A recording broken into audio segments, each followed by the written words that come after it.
They wake up. All right, so mod 1, the very first mod, and also with our checklist as well, we learned how to identify if we have this, which is what? Fixed orifice. And if I have this, what do I focus more on? Superheat or subcooling? Superheat. More in superheat. And then if I have this, TXV or TEV, and if I have this, we focus on what? Subcooling. So we learned early on how to identify the differences in the metering device, right? Yeah. Either way, what does both of these devices do? Meters, restricted from a high temperature, warm, high pressure, subcooled liquid to a low pressure saturated mixture, approximately 70% liquid, 20% vapor. Both of them do the same thing. This one just does it better. It maintains a constant superheat by adjusting the flow. This one, does it adjust flow?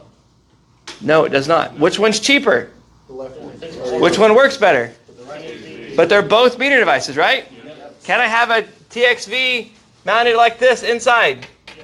Can I have one mounted outside? Yes. Can I have a fixed source metering device inside? Yes. Can I have a fixed morphous metering device outside? Yes. Okay? So identifying that metering device is important. You have one inside, one outside? He just like the TXV in and the fixed source out. It's just a metering device. It meters refrigerant. So there's no metering device here. I've taken it out. This is what you call a distributor. It distributes that 75% liquid, 25% vapor to multiple locations in the evaporator. When it gets done, it all comes back on one big tube on the suction side. If I can find it.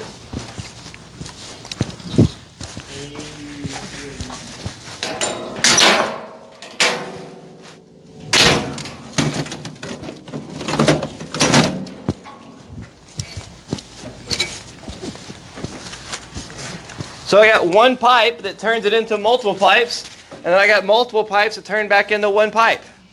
My evaporator is between these two, right? So this is a distributor, and these are distribution tubes, distributing it to local parts of the evaporator. And then here we have a manifold that has those multiple tubes that collect back into one pipe that goes to our suction. The metering device is either A, inside of here, or B, outside of here. If I was to unscrew this pipe, I could take that fixed orifice and throw it away. And then I could screw on this metering device in its place. And I've now replaced it with a TXV.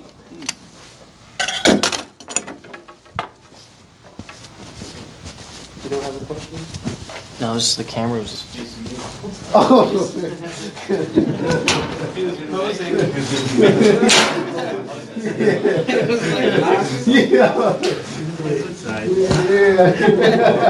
what I can do. Looking at you now, John. You think I'm looking at me or you?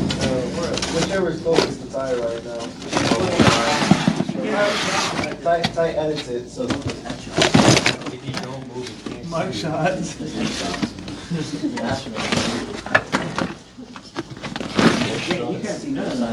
Yeah, I'm putting Well, this on my eyes. Put all the other metering devices up because I thought we were done with those. I thought we had learned those. Guess not. I put them away. What I do? I just opened it. There's another one. There's just a little fixed hole. Somebody get a couple adjustable wrenches. I'll open it up and show you what the fixed orifice looks like. You guys remember what the fixed orifice looks like? Just a fixed hole. A hole is an orifice, and the size of that hole doesn't change. That's why it's called fixed. It's a fixed hole. It's a fixed orifice. It's fixed because the size does not change. That's why it's fixed. You can physically change it, but if I take it out, is the hole changing size? I could put a different size fixed hole in there, but the fixed hole is fixed. It does not change. It is a fixed hole. I need an adjustable wrench. I need two. Bring that one, and then need one more. This is brass. Can I use pliers on it? No. I also got this one. Yeah, I'll put the ground over here. Take good care of it, man. Sure. Sure. Well, it's already loose. It was loose. Wasn't loose enough for me. The problem with Snap-on is that they will release their brand to other companies. Snap-on sold. Oh wait, They no. sold. No, maybe I was thinking of Craftsman. Craftsman sold. So it's not. Did they? Now most of their stuff's made in China. I ain't complaining. Okay, so focus. Milwaukee I sold too. Focus. In here, if I unscrew this, take the refrigerator out, unscrew this. This is a fixed hole. If I look to the center, there's a hole there. Is the size of that hole going to change? No. What about if my conditions change? Does the size of that hole change? No. That's why it's a fixed hole. It's a fixed hole, a fixed orifice metering device. The hole is fixed. You can take this out, but it's still fixed. I can put it over here in the table, but it's still fixed. I can put a different one in there, but the size of this hole is still fixed. It's a fixed orifice metering device that has a number on it for what size hole it is. This one's a 092. What number do I match that with? The compressor. Whatever metering device comes with the compressor is the metering device that we use. So when we take this out, it's still a fixed hole. If I put it back in, it's a fixed orifice. I charge more superheat. But I can't have two metering devices the same size, so if I take this out, now there's no metering device, right? If I screw it back together, would the metering device be missing? Yes. I've been to calls before that had that happen. They think that the magical refrigerant makes it cool, and what they do is they take the metering device out and turn the system back on, and what happens is it just floods the evaporator, and there's no pressure drop. There's no pressure drop. I'm not absorbing any heat. With that, end up with a low superheat. I have a flooded evaporator, right? I also end up with a low subcooling, a starved condenser. There's no restriction across it. And it's really hurting the compressor. Really bad. But you can take that metering device out. And then I can screw the TXV onto that. And this pipe that I already have screws on here. Now I have a TXV metering device. Remember when I say they come factory with this for the guys that want it cheap, and then you take this out, and then you screw on the TXV, and they have a TXV, and that's better? Remember the story I said about the guy that we had, that every day he didn't go to school, and every day he took this out, and then put this TXV in place, but he didn't know what he was doing, so he did the same thing every day, and then one day, on a Friday, they did the job, and he takes this out, that's what he's supposed to, he takes this and throws it away. He says, hey, where's that other thing? And the guy says, oh, we don't have that other thing today. Don't put it in today. He says, okay. So he screws this back together and doesn't have the metering device in it. Remember that story? Did I not tell you guys that story? So I go to the customer's house, brand new install. Customer's mad. Install crew can't get it going. I'm on call. I go out there and I check superheat and subcooling. And my superheat is very, very, very low. And my subcooling is also very, very low, which means I have a flooded evaporator and a starved condenser, which means there's nothing restricting the flow of refrigerants. When I go and I pump the system down, take all the refrigerant out, open this up, I found out the metering device isn't even there. That's when I found out the story of what happened. Putting together all the pieces, so I had to go back and get the model and serial number off the unit, go back to the big giant skip, which is a huge, massive dumpster, and crawl through that dumpster until I found the box that had that model and serial number, because we did several installs a day. Several crews, and I crawled through that box until in the very bottom of the box, I was able to find the fixed orifice that he'd thrown away, and then taking it to put it in alcohol while I drove back to the customer's house and install it back in there. Fun day. Yes. It's a late night because the guy didn't know about why it is there. Every day he takes this out, throws it away, and puts this one in. Well, today we don't have the new one. Okay, puts it back together. He didn't know any different. But it caused a big problem with the system operation because there was no metering device. Which metering device is better? This one or this one? This one. Right? So you need to know how to identify a TXV when you see it. Which one's a TXV? What's this one going to be? If you can't identify a metering device, we have some bigger problems. So they have install crews that don't know how things work? They have people out doing service work that don't know how systems work. Install doesn't know how to install. No, people that do repair work that don't know how the system works at all. All they do is replace contactors, capacitor, fan motor, and if one of those three things doesn't fix it, they sell them a new system. You're kidding. No, there's a lot of people out there like that. Wow. You are going to meet them. Wow. You're going to meet them. They don't know how to do the repair. They just, new system. Some companies like those guys because they're selling new systems all the time.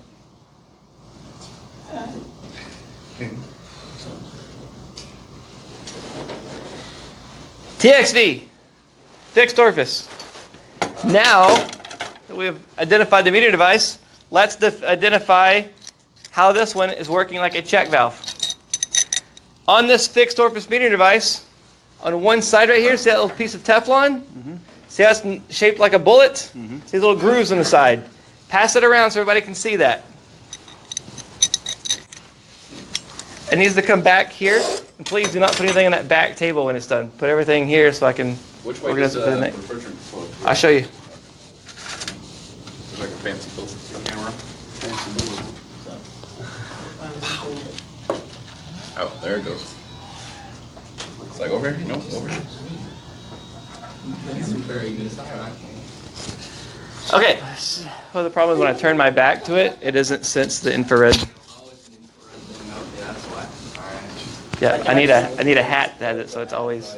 I know, just take that to your floor. But then if I turn my forehead this way, it loses it. Just like, see if I turn this way, it doesn't see me.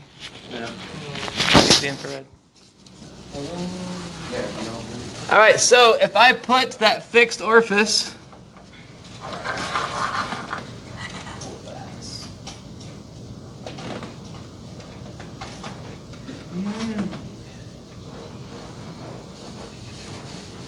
Way more fun with that than you should be.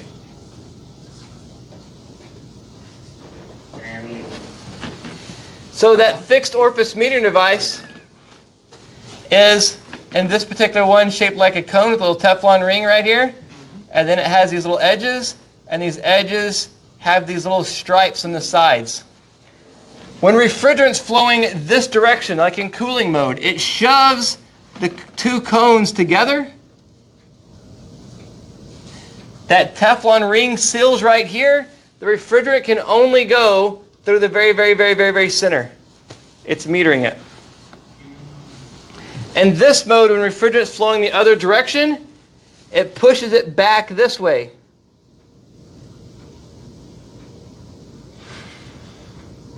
Isn't that like a check valve, sort of?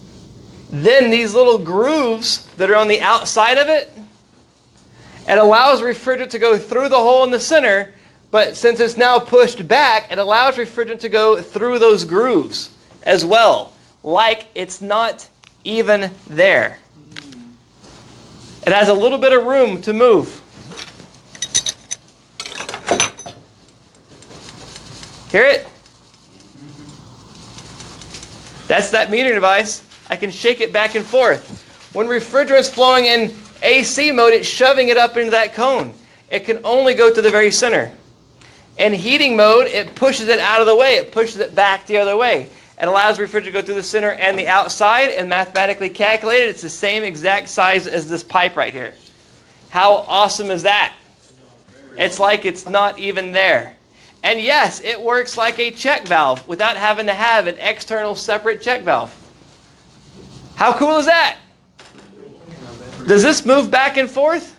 No. Only when the cycle changes. So in AC mode, it's shoved this way. In heating mode, it's shoved that way. Sometimes people call this fixed orifice metering device the word called a piston. It can also be called a piston. So this fixed orifice can be called a fixed orifice metering device. It can also be called a piston. And the reason they call it a piston is because it's this way and it's that way. And it's this way and it's this way, depending on the mode. Now, can I use this type of meter device in an AC only system? Yes. Yes. Can I use this kind of meter device in a heat pump? Yes. Yes, you can. Can I use, if this one has an internal check valve in it, can I use this meter device in an AC only system? Yes. If it has that internal check valve, can I use this type of meter device in a heat pump system? Yes. Can I have a TXV outside and a fixed orifice inside? Can I have a TXV inside and a fixed orifice outside? Yes. Can I have a TXV inside and a TXV outside? Yes. Can I have a fixed orifice inside and a fixed orifice outside? Yes. Ah. It's almost off, it doesn't matter if it's inside. Yes, it's better if it's TXV, that's a good point. Absolutely. The system gets at least 12% better as soon as you install TXV. Questions? Questions, complaints? Comments, concerns? All right, so let's go back out to the lab. Let's look at those units again. And what I want us to do is actually physically, we'll take turns. Everybody to start the compressor, physically touch the compressor. Say, discharge line, hot gas line, high temperature, high pressure, superheated vapor. Go to the reversing valve, and then pick a line coming out and see where that pipe goes. If it goes outside, then you know you're in heating mode. If it goes inside, it's in cooling mode or whatever. Anyways, follow the pipes and then find your line and come back and follow it the other way so you can see how this drawing is that system.